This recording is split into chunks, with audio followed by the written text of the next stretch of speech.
C'est un geste diplomatique que personne n'attendait vraiment. Après des mois de suspension, l'ambassade des États-Unis au Mali vient de reprendre ses activités. Un signal fort dans un contexte de tension, de repositionnement géopolitique et d'incertitude. Que signifie ce retour pour le Mali et pour la région? Nous, hein, cette situation au Mali, c'est vrai, selon les informations officielles, il n'y a pas encore de communiqué disant que les terroristes ont replié ou ceux qui voulaient encercler Bamako auraient fait demi-tour. Mais l'ambassade des États-Unis rouvre quand même ses services au public. Eh oui, c'est l'habitude de ceux qui lancent les attaques et ne réussissent pas. En réalité, c'est qu'il est parrain des terroristes. C'est les mêmes qui avaient déjà mis un plan de déstabilisation de Bamako. Que si vous avez suivi les chaînes qui couvrent le terrorisme en Afrique et particulièrement dans le Sahel, vous avez pu comprendre que ces chaînes ont annoncé la chute imminente du pouvoir de Bamako.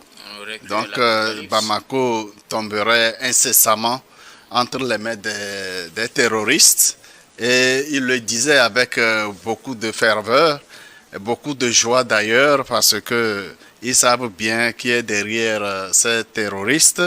Et ces puissances, les États-Unis et les pays de l'Europe occidentale, ne sont pas passés par quatre chemins pour annoncer l'apocalypse à Bamako, donc au Mali. Le Mali tomberait le premier, après suivrait le Burkina et le Niger, parce que le plan de déstabilisation, c'est l'AES qui doit être reconquis par l'impérialiste pour poursuivre ses sales besognes. Et effectivement, nous l'avons tous constaté, sans avoir annoncé la position des terroristes, ces puissances qui avaient annoncé le retrait ou avaient demandé leurs ressortissants de quitter le pays ont plutôt repris les activités sur la pointe des pieds, sans bruit, comme si de rien n'était. C'est véritablement... C'est justement ce qu'on ne comprend pas. Entre-temps, a-t-on manqué un épisode? Est-ce que les militaires maliens ont repris le contrôle de la situation puisqu'ils avaient annoncé qu'ils travaillaient et que la situation devait venir à la normale dans les jours qui suivent? Ou bien est-ce que les terroristes ont décidé de replier? C'est pourquoi les États-Unis se retrouvent en confiance pour reprendre leurs activités à l'ambassade. Que s'est-il passé? En réalité, ces puissances n'ont pas pu mesurer la puissance, la montée en puissance de l'armée malienne. Malgré que les mercenaires venus des pays autres que les pays habituels, je veux parler des mercenaires venus de la Mauritanie, qui sont renforcés par les mercenaires d'autres pays, qui se sont positionnés le long de la frontière entre le Mali et la Côte d'Ivoire. Malgré ce positionnement et l'alimentation en armement sophistiqué, eh bien, ils n'ont pas pu lancer leur attaque et ont tout simplement replié. Est-ce que c'est un repli tactique ou bien une renonciation? On ne le sait pas. Mais ce qui est sûr, ce plan de déstabilisation pour le moment a échoué parce que le Mali a montré sa force de défense et de riposte en cas d'attaque de cette envergure-là. Alors, qu'est-ce qui s'est passé? Pourquoi les États-Unis ou les autres puissances n'ont rien dit pour reprendre leurs activités?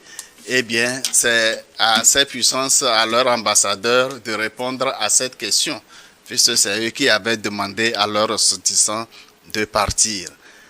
Cela relance l'appel à la vigilance de tous les habitants du Sahel, de tous les habitants de l'Afrique occidentale, qui est la cible des mouvements terroristes soutenus et organisés par les anciens colonisateurs et les multinationales.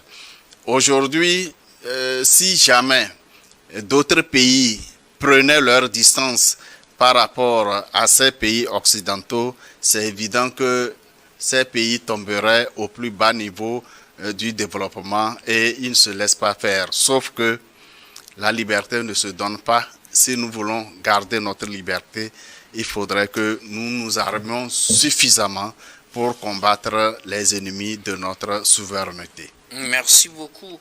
À vous, Constant Lemon. Louis Kamako, l'ambassade des États-Unis à Bamako a annoncé ce jeudi la reprise officielle de ses activités diplomatiques, de l'ensemble d'ailleurs de ses activités sur le sol malien. On se rappelle, il y a de cela 2 semaines, cette même ambassade appelait ses ressortissants, les ressortissants américains.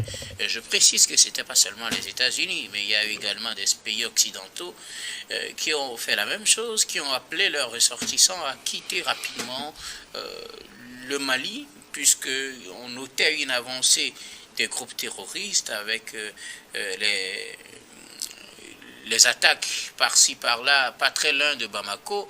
Mais 2 semaines après, bon, on n'annonce pas réellement un changement de la situation, mais les mêmes ambassades, ou du moins l'ambassade des États-Unis reprend ses services. Que s'est-il passé? Qu'est-ce que vous y comprenez, vous? Non, ce que s'est passé, je crois qu'on n'a pas les éléments matériels pour statuer là-dessus, mais si vous lisez entre les lignes, je crois que M. Lemoy a lâché le mot tout à l'heure, c'est un plan de déstabilisation qui n'a pas réussi, ou bien qui n'est pas allé au bout. Parce que on l'a dit que la guerre contre les terroristes aussi, c'est une guerre de communication. Et c'est pour ça, dans certains pays, vous allez comprendre que les autorités ont opté pour l'omerta. Les autorités ne communiquent pas sur les attaques terroristes. Dans d'autres pays, les gens communiquent. Ils communiquent quand les forces armées, en fait, engrantent des victoires. C'est le cas du Mali. Et donc, à un moment donné, les autres également ont compris qu'il faut une communication du genre, il faut des éléments, il faut des narratifs qui vont dans le sens du découragement ou bien qui créent la psychose au sein de la population. C'est pour cela, selon moi, à mon avis, qu'à un moment donné, ils se sont juste basés sur ce problème, bien sûr, cette pénurie de carburant, pour créer ou bien pour envisager, pour parier sur le chaos malien. Pour juste nous dire que au Mali, il y a le chaos qui se profile à l'horizon, pour dire que au Mali, c'est l'apocalypse en fait qui ne dit pas son nom, qui pointe son nez. Aujourd'hui, on a vu la capacité de résilience, une fois encore, des autorités maliennes. Parce qu'on a toujours dit sur ce plateau qu'on connaît à peu près la création ou bien on connaît à peu près l'origine en fait du terrorisme. On l'a toujours dit que le terrorisme c'est une création ou bien occidentale. Je ne veux pas juste m'aventurer sur ce terrain, mais aujourd'hui on a l'impression qu'on voit des puissances étrangères. Ce que je dis ne se limite pas